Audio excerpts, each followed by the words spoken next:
Well, to say that people are shocked by this verdict, I think would be a big understatement. Certainly we appreciate the hard work that the jury did. Had to think about. We know it was difficult for them. We will certainly give their verdict the respect that it deserves, but it still remains that we disagree with their verdict. Everybody wants to know whether Ben Darby is going to appeal this decision, and I will tell you right now he absolutely is. We can't do that yet, though. There are some other things we have to deal with first, but he is looking forward to an appeal, and I'm certain that when this is reviewed at the appellate level that this decision today will not stand. This was a very important case to Alabama law enforcement.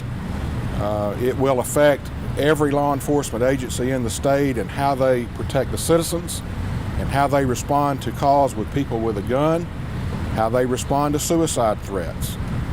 And everybody's been watching this. And hopefully we'll be able to clarify Alabama law and hopefully bring some changes as to how these officers are forced to operate and make sure they have the protection that they need to protect the citizens. Is there anything that you wish maybe you had done differently to help get the jury more on your side when you take stock of this whole trial?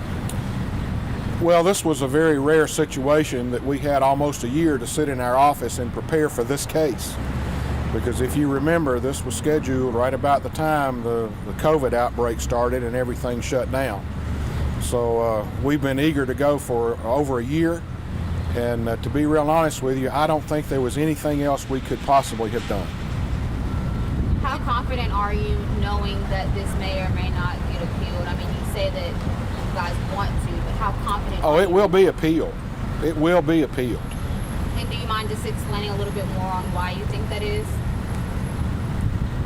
Because the jury got it wrong. They made a mistake, and they issued a verdict that we don't disagree with.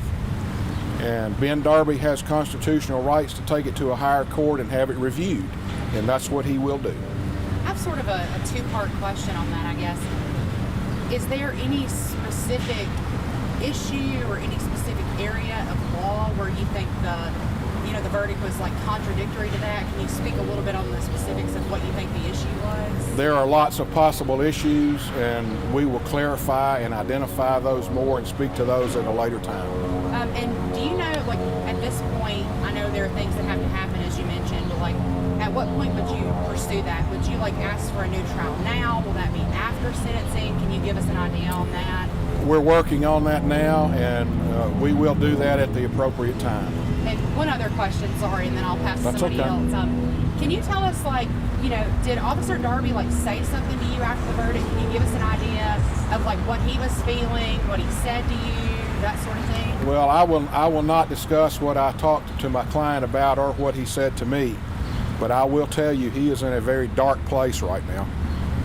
What's the bond situation? Is that something that we're going to be seeing? Or? Bond is not a problem, and I expect him to be released before close of business today. You said it's going to take a minute before the appeal. What are the steps that are happening before that process? Well, the legal process is fairly clear. There's nothing to appeal yet until the judge makes her final ruling in the case, and that's coming up some date yet to be determined. There was a witness that wasn't allowed to testify. Do you think that would have impacted their decision at all? If I didn't think it would have impacted the decision, I would not have called that witness.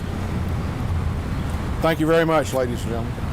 I appreciate your interest in the case. Thank you, Robert. Thank you.